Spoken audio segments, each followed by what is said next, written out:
زمین میں جتنے درخت ہیں، جتنے پتھر ہیں، جتنے کنکر ہیں، ان سب سے زیادہ لوگوں کی میں شفاعت کروں گا۔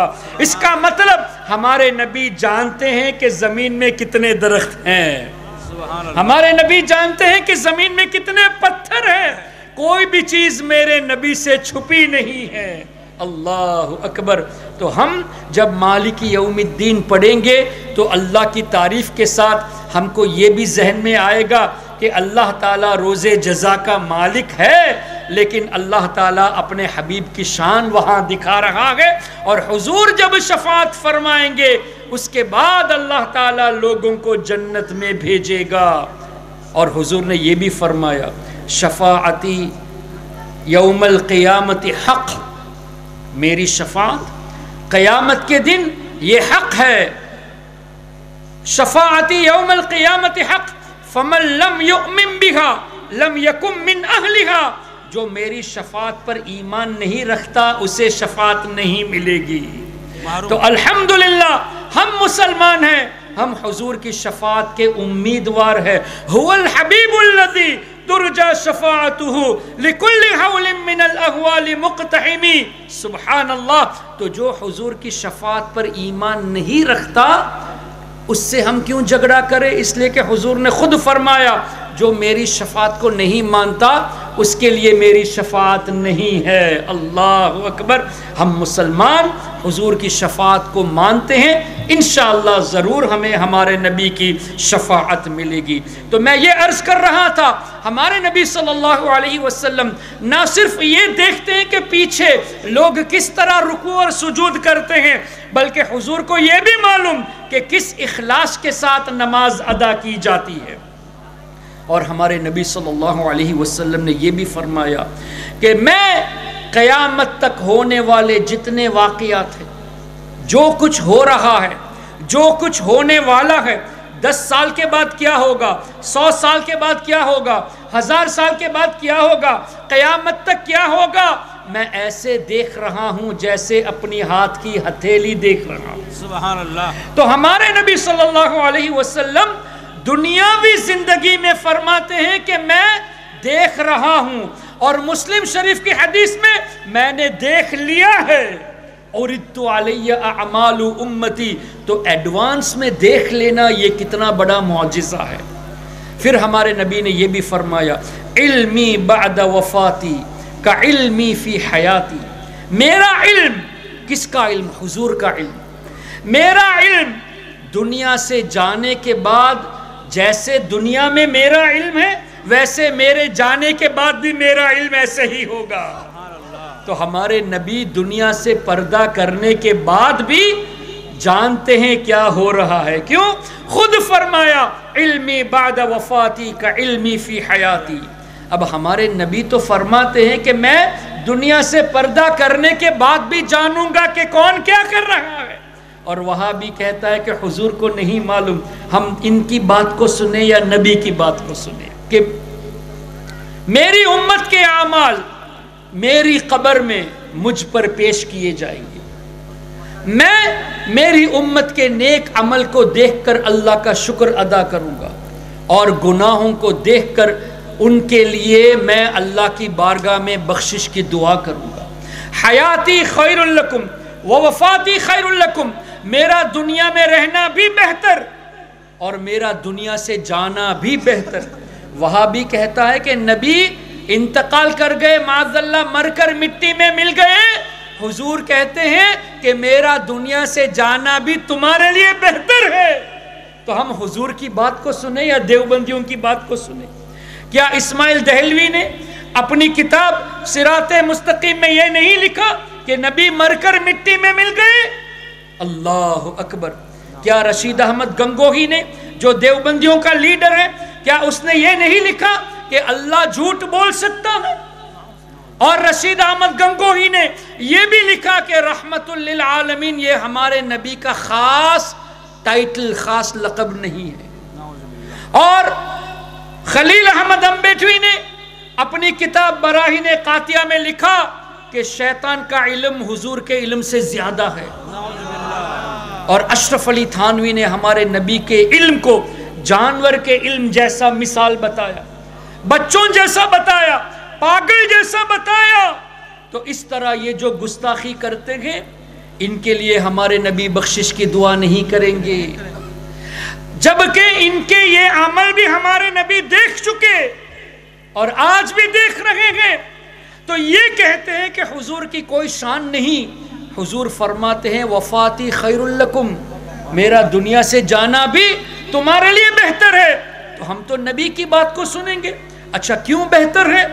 اس کی بھی تشریح اسی حدیث میں موجود کہ سرکار فرماتے ہیں تمہارے نیک عمل کو دیکھ کر اللہ کا شکر ادا کروں گا کہ میری امت اچھا عمل کرتی ہے، یا اللہ تیرا شکر ہے، اور ہمارے گناہ کو دیکھ کر یا اللہ میری امت کو بخش دے، میری امت کو بخش دے۔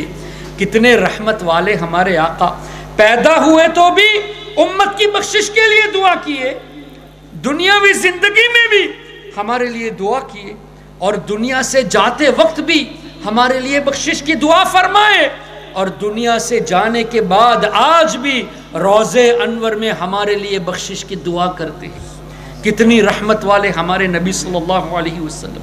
تو جب ہمارے نبی نے فرمایا تمہارے نیک عمل کو دیکھ کر اللہ کا شکر ادا کروں گا، اس کا مطلب دنیا سے پردہ کرنے کے بعد بھی ہمارے نبی ہم کو دیکھ رہے ہیں، آج بھی ہمارے نبی ہم کو دیکھ رہے ہیں۔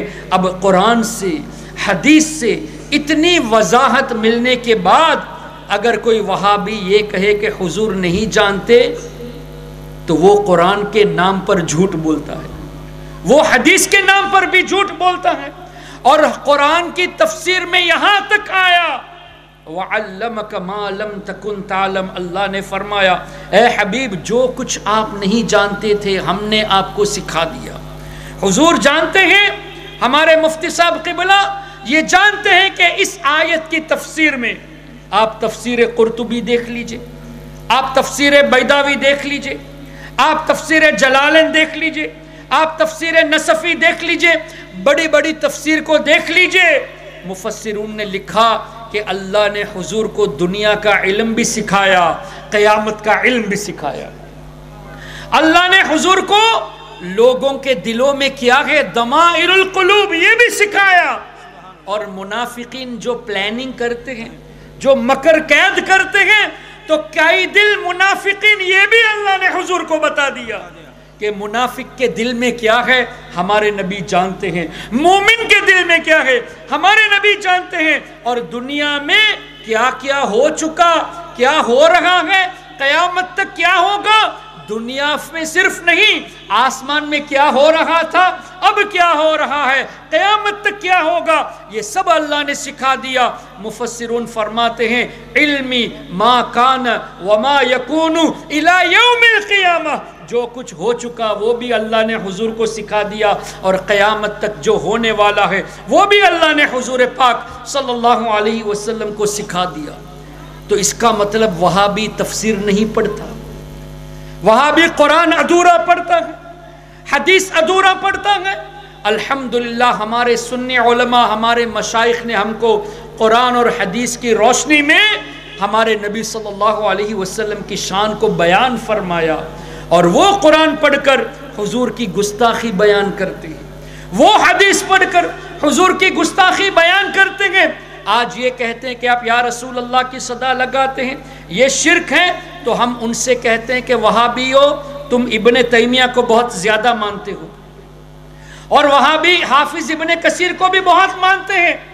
تو ابن تیمیہ نے بھی لکھا، حافظ ابن کثیر نے بھی لکھا، کیا نبی پاک صلی اللہ علیہ وسلم کے وصال شریف کے بعد ایک اعرابی آیا اور حضور کے روضے انور سے مٹی لے کر اپنے سر پہ ڈالنے لگا اور کہا یا رسول اللہ صلی اللہ علیہ وسلم، اللہ نے فرمایا کہ ہم گناہ کریں تو آپ کی بارگاہ میں آ کر اللہ سے معافی مانگے، اور آپ جب سفارش فرمائیں گے تو اللہ ہمیں معاف فرمائے گا، اس مفہوم کی آیت۔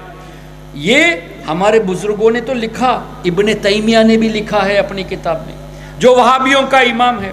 حافظ ابن کثیر نے بھی لکھا، تفسیر ابن کثیر سورہ نساء آیت نمبر 64 کے تحت اس حدیث کو، اس واقعے کو لکھا ہے اور کیا لکھا ہے کہ اس اعرابی نے کہا یا خیر من دفنت بالقاء اعظمہ، حضور کی تعریف یا کہہ کے کی، یا خیر من دفنت، اے جتنے لوگ زمین میں مدفون ہیں ان سب میں بہتر آپ ہیں یا رسول اللہ۔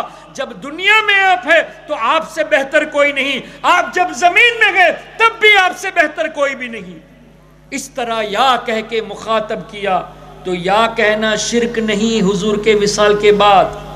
ہماری بات کو وہاں بھی نہیں مانے گا، ابن تیمیہ کی بات کو تو تم مان لو، امام جلال الدین سیوطی کی بات کو نہیں مانو گے، اپنے امام ابن کثیر کی بات کو مان لو۔ ان لوگوں نے بھی اس روایت کو نقل کیا ہے اور کسی نے شرک نہیں کہا۔ اور کیا لکھا آگے کہ نبی پاک صلی اللہ علیہ وسلم نے بشارت دی کہ اس کی بخشش ہو گئی ہے۔ اس سے کیا پتہ چلا؟ وصال کے بعد یا رسول اللہ کہنا بھی جائز ہے، حضور سے وسیلہ، حضور سے مدد مانگنا بھی جائز، اور حضور جانتے ہیں کون میری قبر پہ آیا ہے، تبھی تو بشارت دی کہ تمہاری بخشش ہو گئی۔ تو حضور صلی اللہ علیہ وسلم نے جو فرمایا کہ حیاتی خیر لکم، یہ حضور جانتے ہیں کہ میرے پاس کون آ رہا ہے، اور حضور یہ بھی جانتے ہیں کہ کس ارادے سے آ رہا ہے۔ اس پر بھی کچھ حدیثیں نبی پاک صلی اللہ علیہ وسلم نے فرمایا من زار قبری وجبت لہو شفاعتی، جو میرے روضے انور کی زیارت کرے گا اس کے لیے میری شفاعت واجب ہو گئی۔ ایک اور حدیث میں فرمایا من زارنی متعمدا کان فی جواری یوم القیامہ، جو خاص کر میری زیارت کو آئے گا وہ قیامت کے دن میرے بازو میں رہے گا۔ اللہ ایک اور حدیث من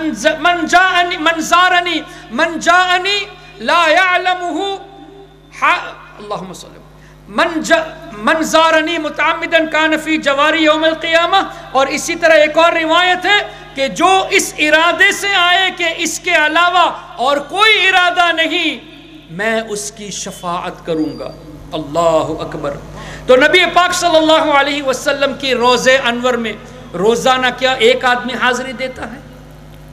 کیا روزانہ 5 آدمی حاضری دیتے ہیں؟ نہیں، ہزاروں کی تعداد میں لوگ حاضری دیتے ہیں، اور رمضان شریف میں حج کے مہینے میں لاکھوں کی تعداد میں حاضری دیتے ہیں، لیکن ہر آدمی حضور کی زیارت کی نیت سے نہیں جاتا۔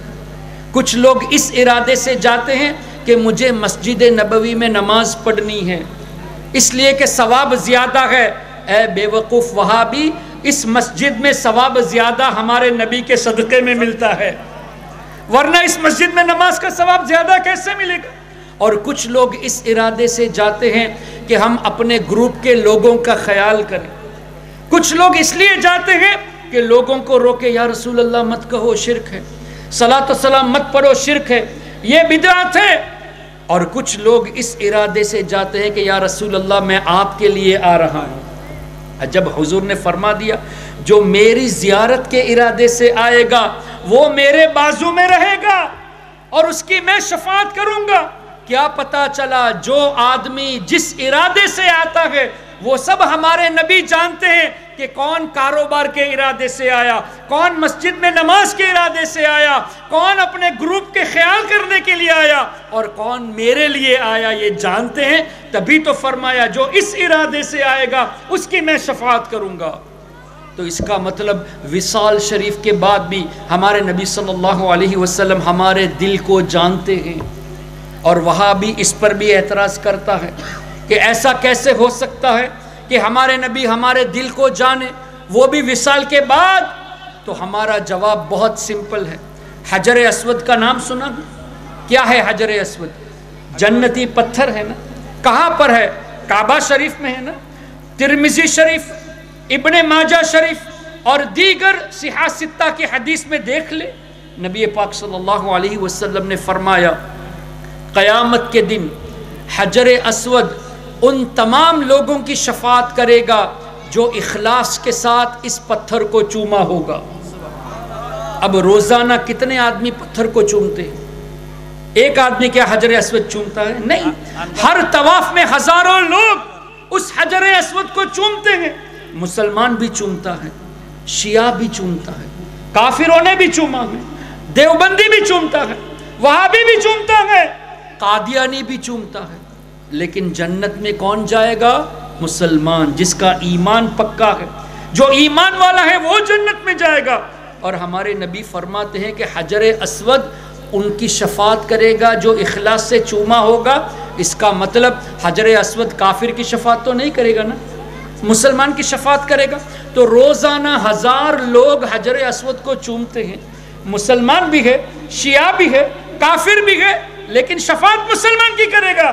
اس کا مطلب حجر اسود پتھر ہے لیکن جانتا ہے کون مسلمان ہے، سبحان اللہ، جانتا ہے کون مسلمان ہے، تبھی تو مسلمان کی شفاعت کرے گا، کافر کی تو شفاعت نہیں ہوگی۔ تو حجر اسود جو جنت کا پتھر ہے وہ جب جانتا ہے کون مسلمان ہے تو جنت کا مالک تو ہمارے آقا ہے۔ تو جنتی پتھر کی بات آئی تو کسی وہابی نے اعتراض نہیں کیا، جب جنت کے مالک کی بات آئی تو کہتے ہیں کہ یہ کیسے ہو سکتا ہے۔ اس کا مطلب ہمارے نبی سے محبت ان کو نہیں ہے، حضور سے بغض ان کے دلوں میں ہے، جو حدیث کو پڑھ کر بھی حدیث کے خلاف اپنا عقیدہ بیان کرتے ہیں۔ اس لیے ایسے لوگوں سے دور رہنے کی ضرورت ہے۔ پھر ہمارے نبی صلی اللہ علیہ وسلم کی شان تو یہ کہ اللہ تبارک و تعالی نے حضور صلی اللہ علیہ وسلم کے روضے انور کے لیے ایک فرشتے کو مقرر فرمایا۔ خود سرکار فرماتے ہیں کہ میرے روضے انور کے لیے ایک فرشتے کو مقرر کیا گیا ہے، ایک فرشتہ روضے انور کے لیے۔ اس کی طاقت کتنی ہے؟ روایتوں کے مفہوم کے مطابق دنیا میں جتنے